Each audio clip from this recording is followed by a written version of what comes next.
Hello once again. Nerdvana is back for another week, and this time we're gonna... Guys, what's up? I just saw the second episode. Where's my Candyland review? You can't cut me out of there. Do you know who I am? I'm gonna come over there and I'm gonna How hurt does he you. keep getting our number? It was my phone this time. Can't we get our people on that? He thinks we have people. Moving on. On this show, I'll be teaching you some tips to make sure your home is ready to host a game. And I will be talking about Star Wars X-Wing, which is a simple game with universal rules. And I will be talking about a game called Citadel. Great for up to 7 people, and you will definitely still be friends afterwards. On with the show. It's good to be king, even if for a while. But hey, it's also fun to be the merchant, the warlord, the bishop, or the assassin too. Now I know what you're thinking. He's a schizo. Well, that's neither here nor there.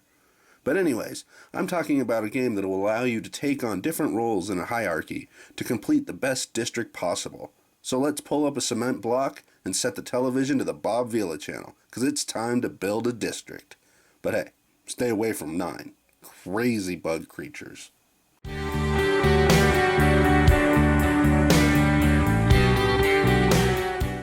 Alright, so in Citadels, the objective of the game is to have the most accumulative points after the end game has been triggered. Now, when playing it, you will be taking turns picking which characters you want to be. And they all have different special abilities that allow you to do different things. The main thing is the king gets to be the starting player and pick first. Now, once your character is called, you have options of either finding more buildings or collecting gold. After you've done one of those steps, then you are able to build a building if you would like say I wanted to build the manor. So that would cost me 3 gold, and I would pay that. And the way you are scoring points with it is the gold is also determining the point value. So once someone has built an 8th city or 8th building in their district, that triggers the end game, and then you will be counting up points. Overall, this is a lot of fun. I mean, it doesn't take very long to play. Another quick game that can play up to 8 people. So that's always a plus with me because I have a big gaming group, so it's kind of hard to play 4-player games. But another little fun thing is sometimes when people get assassinated or robbed, they freak out. Like my friend Chris, when he plays this, he always says he hates this game, but he will play it every time. But overall, it's just nice. The one thing I don't like about it is the less people you have, the less fun it is. So you want to play this game with probably around 6 to 8 people, otherwise it's not as fun. And then it also limits what characters you have to play. But overall, a great little filler game for those nights when you're not sure if you're playing anything big or just want something to fill in while you decide, because decisions are a hard thing for gamers.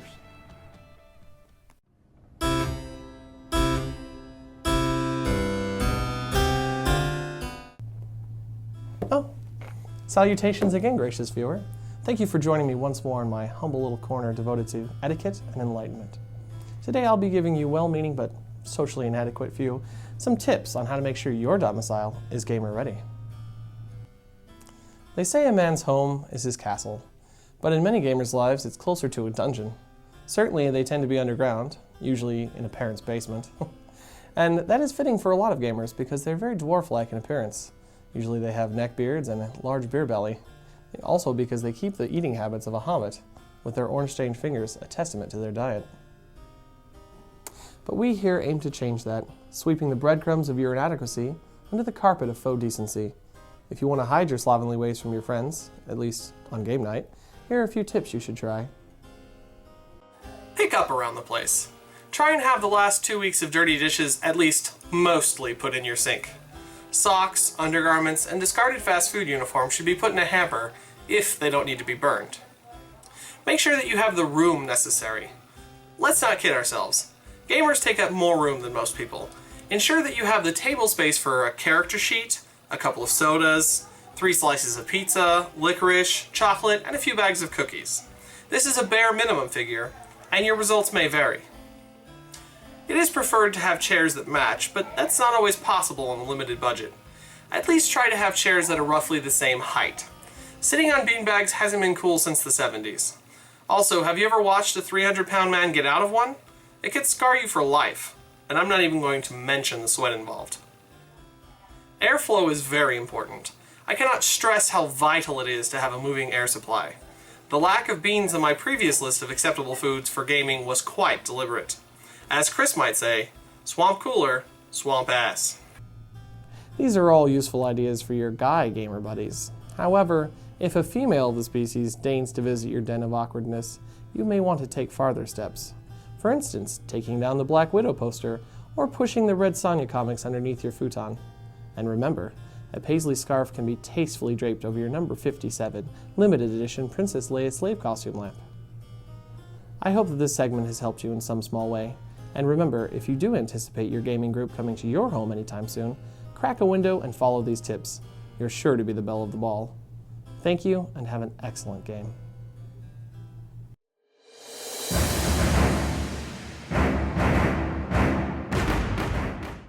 Thanks for joining us again. So the game I'm covering is Star Wars X-Wing.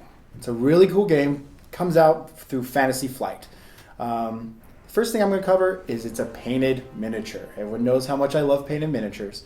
And these are some of the best quality and best painted miniatures. They don't even look like they're factory painted.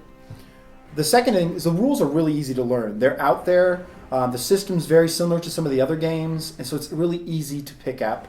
And as you get advanced, the rules can be advanced. You can add more rules to your game to make it more popular. The other thing I really like is Fantasy Flight actually does tournament kits for game stores in your local area.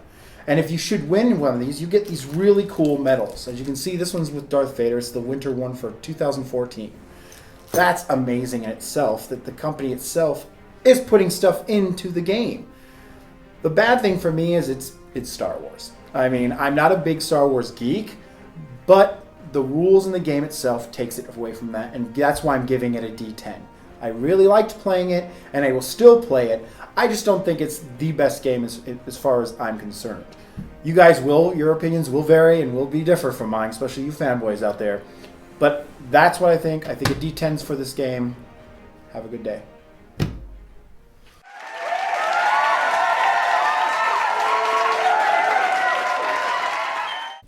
And that was Star Wars X-Wing, and I gave it a D10. It's a cool game, and the ships come from the books and the movies.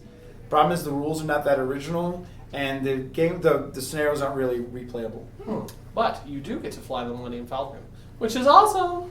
And the miniatures just look really cool, and that drives the collector in me nuts. But it's not as much fun as watching Chris get pissed off. Which brings me to Citadel. This game is a definite D8. It's great that you can play up to 7 people, but the problem is, if you have less, it's not as much fun. Assassin, D6, bitches. Now, you may be curious about our rating system.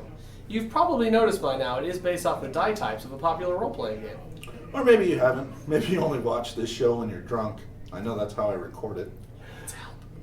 This system gives us more flexibility than the average 5-star system, and we like to keep it genre-related. So we start off with the D4, which represents a game that has more flaws than fun. And believe me, there are many of those coming. Which may make some of the big companies really nervous.